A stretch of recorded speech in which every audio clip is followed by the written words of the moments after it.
Good morning. I'm harleysch from the harleysch organization with your daily update for April 1st, 2021.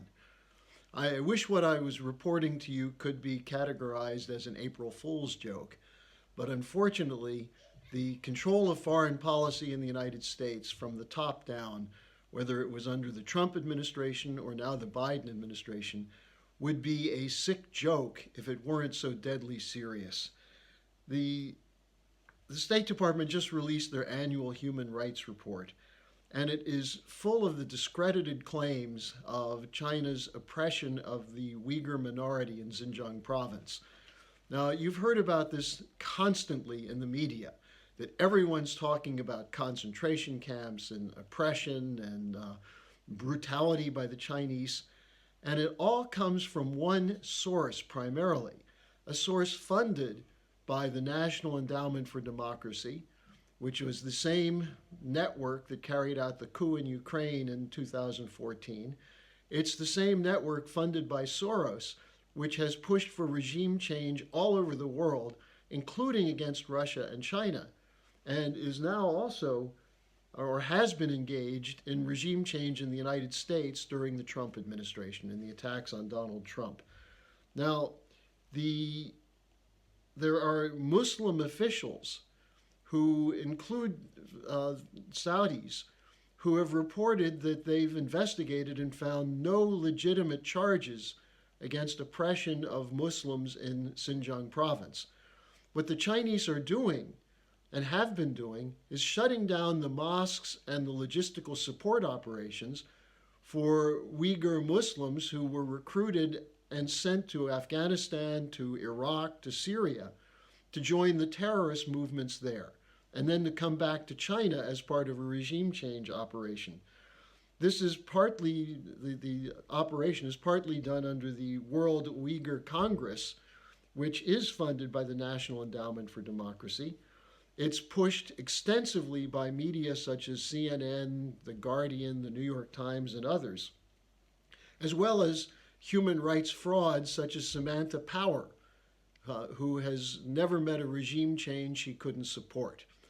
So this is a network which is designed to convince you that the Chinese government is carrying out attacks against the Muslim minority, when in fact they've uplifted the standard of living of the vast majority of people in Xinjiang province, as it can be attested to by associates of mine who have traveled there and visited, as well as reports that are in the media all over the world, except in the United States and Western Europe, where they take the reports from groups funded by the Raoul Wallenberg Institute, the National Endowment for Democracy, and so on, as well as Fairfax University, which is a discredited institution which is on the verge of being shut down.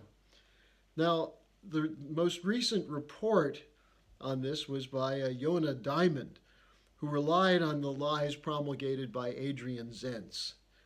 And this is financed by the New Lines Institute and the Raoul Wallenberg Center for Human Rights. All of this was exposed in a very lengthy article in the Gray Zone report that came out on March 17th. And I would urge people to take a look at this, because if you're just buying these reports, you've got to look at what else these networks are saying and how much of what they're saying you already know is a bunch of lies designed to build up the power of the military-industrial complex in the United States. Because the same networks pushing these lies against China were involved in the regime change in Ukraine in February 2014, were supporting the Syrian terrorists as so-called moderate rebels when the Obama administration was arming them and training them in Syria, and is also behind the fraudulent claims of Russiagate, the same networks. Keep in mind who was in Ukraine in 2014 supporting the coup. Victoria Nuland at the State Department, who has now been appointed the number 3 person in the Biden administration State Department.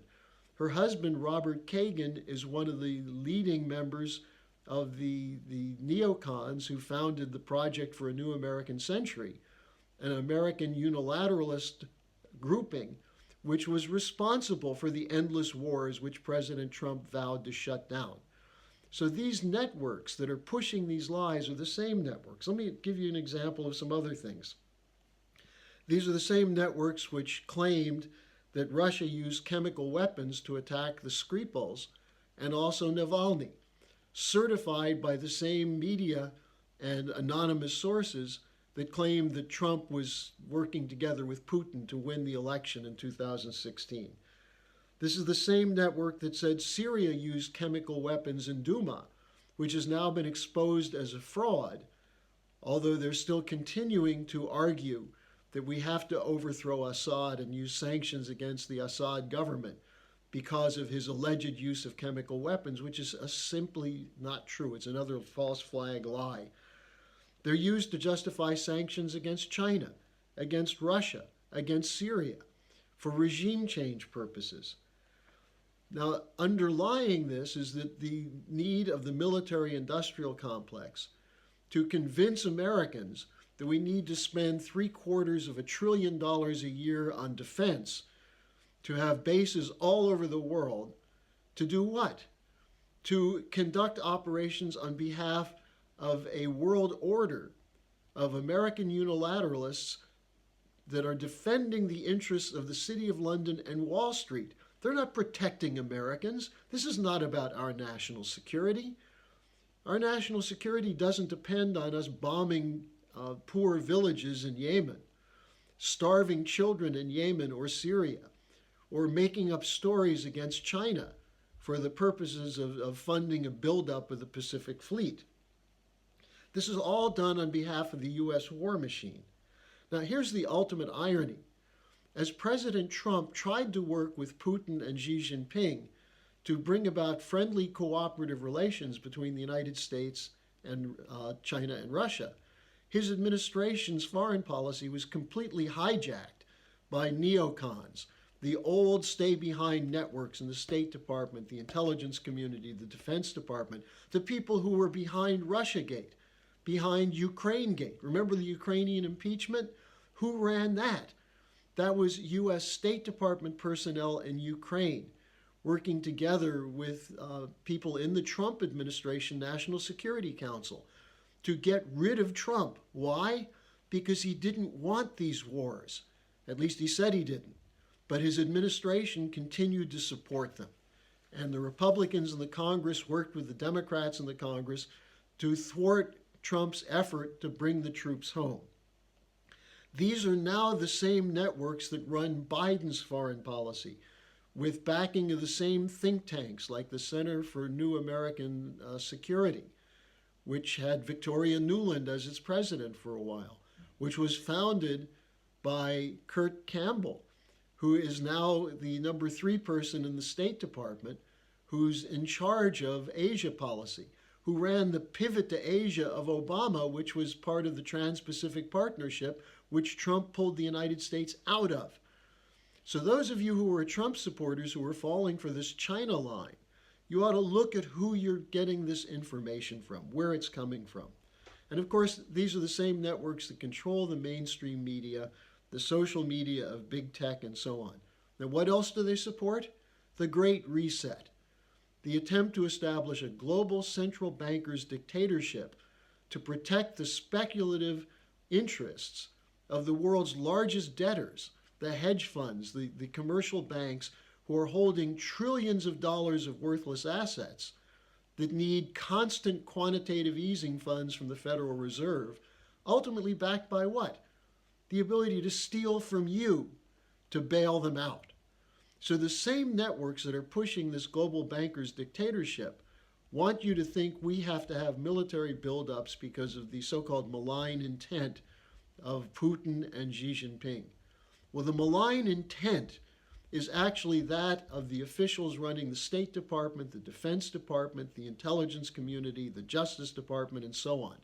The people who brought you Russiagate and Ukrainegate. These are the same people trying to convince you we have to have a massive military buildup to confront China. Now, much of the world is moving away from this. There's a sign of sanity yesterday, a conference call between Merkel, Macron, and Putin to discuss how to work together to eliminate the danger of war by accident. and to address the situation in Ukraine and situations elsewhere. So I think it's important, and the reason I'm putting so much emphasis on this Uyghur question is that it's all over the damn media. And those of you who know that you can't trust the media should stop spreading these lies and gossip and recognize that you're being manipulated by the same networks that brought down President Trump and the same networks that now control Joe Biden. The rest of the world is moving away from this. And our organization, the LaRouche Movement, is bringing together a potential for a new paradigm outside of the control of the geopoliticians and the neoliberals of the City of London, Wall Street, and Silicon Valley. Now, tomorrow is Friday. I'm going to be taking your questions. If you have questions about this or anything else you've heard from me this week, send them to me at harleysch@gmail.com. That's harleysch@gmail.com, and I'll be happy to answer your questions. And join the Schiller Institute and sign up for the LaRouche Organization website. We need to have truth as opposed to lies, fabrications, and ideology. So thanks for joining me, and I'll see you tomorrow.